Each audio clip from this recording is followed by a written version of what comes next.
Son las 3 de la mañana, las 2 en las Islas Canarias.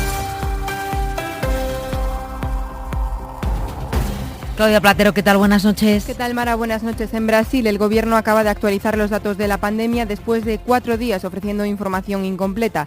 Algunos datos, como el total de casos y de víctimas, se omitieron durante 4 días hasta hoy, según el gobierno, para poder aportar cifras que se acercasen más a la realidad de la pandemia. Con esta polémica, el Tribunal Supremo del país pidió transparencia y responsabilidad a las autoridades que ya han vuelto a ofrecer esos datos. Allí, en las últimas 24 horas han muerto 1.272 personas. Sara Selva, buenas noches. ¿Qué tal? Buenas noches. 1.200 muertos y se han registrado más de 32.000 nuevos casos. En total ya hay más de 700.000.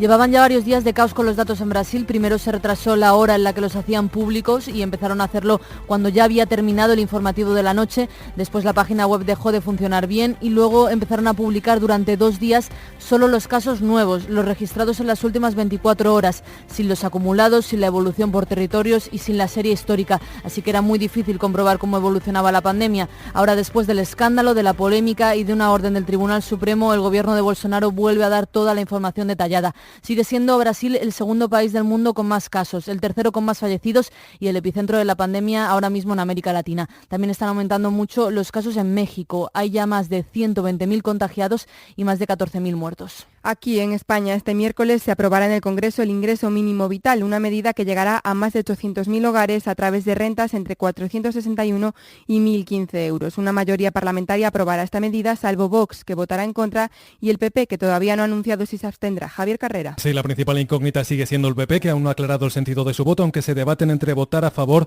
o abstenerse. No rechazarán el ingreso mínimo. En todo caso, el Ejecutivo tiene asegurada la convalidación del decreto con los votos de los partidos que facilitaron la investidura, es decir, además de PSOE y Unidas Podemos, votarán a favor el PNV, Esquerra Republicana, Más País o Compromís, además de Ciudadanos, que se desmarca de los partidos de la derecha, y previsiblemente Junts per Cat. En el no y a la espera de la decisión de los de Casado, es probable que se quede sola la ultraderecha de Vox, que insiste en las interpretaciones no demostradas como que ejercerá un efecto llamada. La otra duda es si se tramitará como proyecto de ley, algo que reclaman los Dines Arrimadas y desliza también el Partido Popular. Y ya sabemos cómo serán nuestras vidas hasta que haya una vacuna contra el virus y el Gobierno declare acabada la emergencia sanitaria. El ministro de Sanidad, Salvador Illa, ha explicado cuáles son las 4 reglas básicas de la nueva normalidad, según el decreto que hoy ha aprobado el Consejo de Ministros. Llevar mascarilla obligatoriamente cuando no se pueda mantener la distancia interpersonal de 1,5 metros, aunque se lleve mascarilla, distancia interpersonal de 1,5 metros, lavado frecuente de manos y máxima higiene en espacios públicos y privados.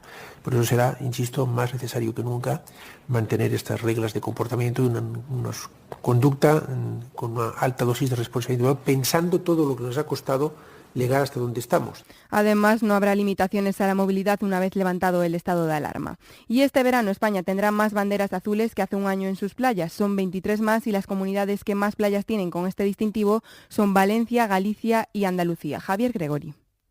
España recupera 23 banderas azules en sus playas y sigue siendo un verano más el líder mundial, pero el dato no es tan bueno como pueda parecer, porque el año pasado perdió 28 de estos distintivos, sobre todo por vulnerar la ley de costas. Por comunidades, Valencia, Galicia y Andalucía vuelven un año más a liderar la lista, como ha explicado José Ramón Sánchez, director de la asociación privada que otorga cada año este tipo de distintivos turísticos. El número de playas candidatas ha sido 662. El número de playas galardonadas han sido 589. Sin embargo, este es un verano muy especial y debido a la crisis sanitaria de la COVID, esta Asociación de Educación Ambiental, promotora de esta iniciativa, ha hecho hincapié en la prevención y, por lo tanto, pide a los bañistas que mantengan siempre el distanciamiento social y no se supere el aforo en las playas para reducir así los riesgos frente a la pandemia. Pues de momento es todo. La información sigue en nuestra web cadenaser.com y dentro de una hora...